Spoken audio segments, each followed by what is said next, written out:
स्वागत है आपका ज्योतिष वास्तु और उपाय के चैनल पे। हम बात करने वाले हैं वीकली राशिफल। स्कॉर्पियन वृश्चिक राशि वालों के लिए ये सप्ताह कैसा रहेगा। आकाशीय ग्रहमंडल के हिसाब से ये सप्ताह शुभता लेके आ रहा है, कुछ सावधानियों के साथ। 4 महत्वपूर्ण घटनाएं हो रही है। पहली घटना ये हो रही है कि सूर्यदेव उच्च के हो रहे हैं मंगल की राशि के अंदर। दूसरा, चंद्रदेव भी इस सप्ताह उच्च के हो रहे हैं, तो चंद्रमा का बल भी आपको प्राप्त होएगा। ग्रहण भी है, इसीलिए माँ दुर्गा की आराधना करते हुए चलिए, दुर्गा सप्तशती का जाप करते हुए चलिए। नवरात्रि भी हैं। तो ये सप्ताह स्कॉर्पियन के लिए 7 अप्रैल से लेकर 14 अप्रैल तक कैसा व्यतीत होएगा, करेंगे विस्तार से चर्चा। मेरा राशिफल नक्षत्रों के आधार पे है, उसी आधार पे मैं उपाय बताऊंगी। इस सप्ताह लग्नेश की स्थिति देखें तो लग्नेश आपका मंगल शनि के साथ है। लग्नेश शनि के साथ होने के कारण आपको किसी भी प्रकार के प्रॉपर्टी से संबंधित कार्य, किसी भी प्रकार के सेल परचेज का कार्य, क्योंकि नवरात्र में बहुत सारे लोग खरीद बेच करते हैं, वो कार्य आपको बिल्कुल भी जल्दबाजी में नहीं करना। दूसरा, आपको वाहन चलाने में सावधानी रखनी है। शनि की डैया भी है, इस कारण से इस सप्ताह अचानक यात्रा का योग बन रहा है। चंद्रमा थोड़ा सा ग्रहण पड़ रहा है, इसके कारण से थोड़ा सा कमज़ोर रहेगा स्टार्टिंग के अंदर। पूरे सप्ताह के फल को देखें तो इस सप्ताह स्टूडेंट्स को विशेष सफलता प्राप्त हो सकती है, कहीं अच्छी जगह एडमिशन होना। और अगर आप पढ़े हैं और आपके बच्चे हैं तो बच्चों के से रिलेटेड कार्य वृश्चिक राशि वालों के बनने वाले हैं। आप अपने व्यापार व्यवसाय के लिए कर्ज लेने की ओर जा रहे थे तो कर्ज आपको आसानी से मिल जाएगा। कोई बड़ा काम बनेगा, इससे आपका मन आखिरकार प्रसन्न हो जाएगा। डेट के हिसाब से देखें तो 8 तारीख को सूर्य ग्रहण है, भारत में नहीं दिखाई देगा, परंतु आकाशीय ग्रहमंडल में एक महत्वपूर्ण घटना हो रही है। 7 तारीख को अमावस्या है और 8 तारीख को ग्रहण है। चंद्रमा इन दोनों दिन थोड़ा सा कमज़ोर है, इस कारण से आपको क्रोध करने से बचना चाहिए। जल्दबाजी में कोई फैसला न करें, जिद करने से भी आप बचें। कहीं इन्वेस्टमेंट कर रहे हैं तो बहुत ही सोच समझ के करें। उसके बाद के दिनों की बात करें तो ये जो दिन सप्ताह है आपका, इस सप्ताह में आपको 2-3 चीज़ें आपकी होगी कि आप ओवर थिंकिंग करेंगे, भविष्य की चिंता में डूबे रहेंगे। तो आप ओवर थिंकिंग से बचें, भविष्य की चिंता बिल्कुल भी न करें। स्टार्टिंग के अंदर आपको धन का लाभ होएगा, इस कारण से मन परेशान होएगा, मन परेशान रहेगा, क्योंकि आप सोचेंगे इस धन को मैं कहाँ लगाऊं, कैसे करूं।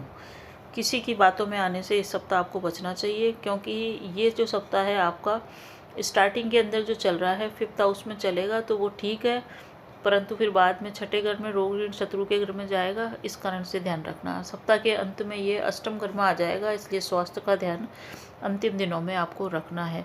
13 और 14 तारीख की ये जो तारीखें हैं, इस समय आपके सबसे पहले हम बात करते हैं 7 और 8 तारीख की। ये जो चंद्रमा है 7-8 स्टार्टिंग का, जॉब से रिलेटेड कार्य तो बनेंगे, प्रमोशन आपका हो सकता है, संतान कंसीव होने की शुभ सूचना प्राप्त हो सकती है। संतान से रिलेटेड कार्य इस समय होते हुए दिख रहे हैं। 9 और 10 की बात करें तो 9 और 10 को आपकी चिंताएं खत्म होएगी, यात्रा का योग बन रहा है, यात्रा सुखद रहेगी।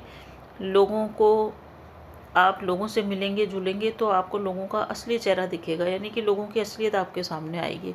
इस समय आपको किसी की बातों में नहीं आना चाहिए और अपना और दूसरे लोगों का आत्म विवेचन स्वयं ही करना चाहिए। पेट से संबंधित प्रॉब्लम आपको हो सकती है या पाँव में दर्द हो, ये ऐसी शिकायत आपको 9-10 को रह सकती है। और 11, 12, 13 तारीख ठीक है आपके लिए, सावधानी के साथ चलें। 11, 12, 13 तारीख को कोई व्यापार व्यवसाय में परिवर्तन करना चाहते हैं तो उस ओर जा सकते हैं। नौकरी में बदलाव की स्थितियां निर्मित हो रही है, हालांकि आपकी इनकम बढ़ेगी, तो इनकम को सही जगह पे आप इन्वेस्टमेंट करें। और इस समय आपका एक ही लक्ष्य होएगा, कैसे अपनी सेविंग को बढ़ाएं, इस ओर आप जा सकते हैं।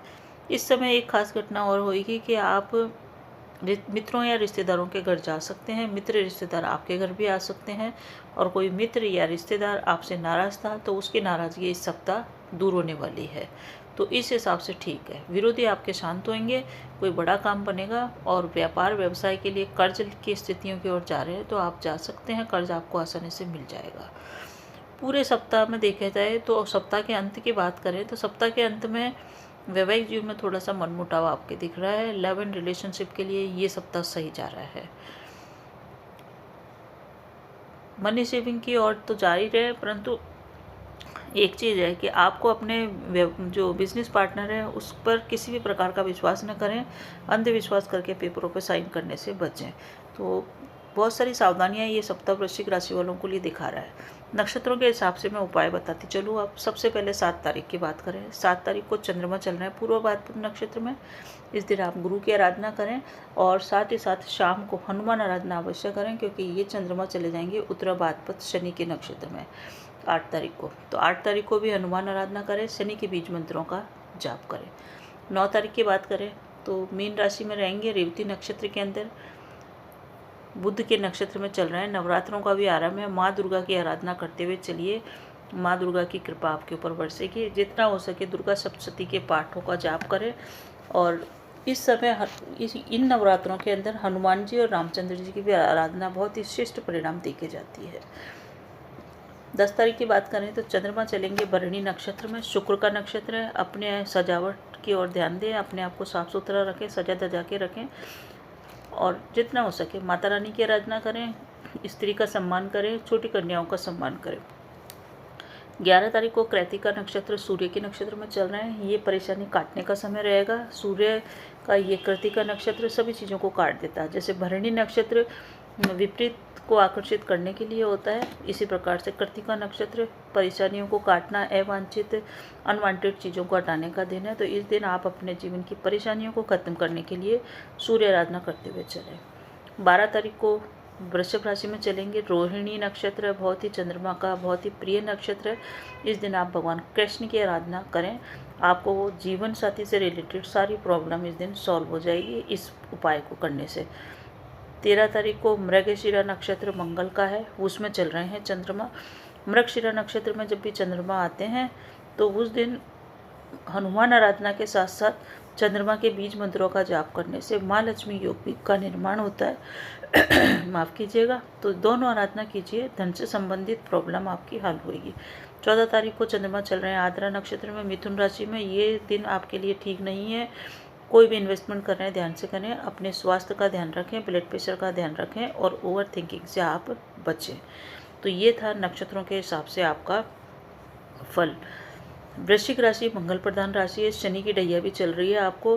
तो आपको इस पूरे सप्ताह सजग रहना चाहिए। कोई बहुत अचानक से धन की आपके ऊपर बरसात हो जाए ऐसा कुछ भी नहीं है। सामान्य स्थितियाँ के हिसाब से ही ये सप्ताह रहने वाला है और सामान्य ही इसके उपचार बताएं जो आप करें। बस ये है कि साधना का पर्व है नवरात्रि का, इसलिए आप माँ दुर्गा के दुर्गा सप्तशती का मंत्र का जाप करें। और सबसे बढ़िया आपके लिए इस सप्ताह का अगर उपाय है, महा उपाय है, वो ये है कि आप सिद्ध कुंजी का सूत्र का पाठ रोज़ करें रात्रि के अंदर 6 बजे के बाद 9 बजे से 9 बजे के आसपास तक। इस सिद्ध कुंजी का सूत्र का पाठ करने के लिए लाल रंग के आसन पर बैठें, स्वच्छ नहा धो के बैठें और दीपक लगा के माँ दुर्गा के सामने दुर्गा सप्तशती का पाठ नहीं, दुर्गा के सिद्ध कुंजी का सूत्र का पाठ करें। अगर आपने सिद्ध कुंजी का सूत्र का पाठ पूरे दिन 9 दिन कर लिया तो दुर्गा सप्तशती के पाठ से भी ज़्यादा आपको इसका फल मिलेगा और आपके जीवन में वो चमत्कारिक परिणाम आएगा जो आपने सोचा नहीं था। तो अवश्य करके एक बार ये उपाय करके देखें और बने रहिए चैनल पे। किसी एक न एक व्यक्ति को अवश्य इससे शेयर कीजिए ताकि आपके पुण्यकर्म बढ़े और चैनल को भी थोड़ा सा लाभ हो। धन्यवाद।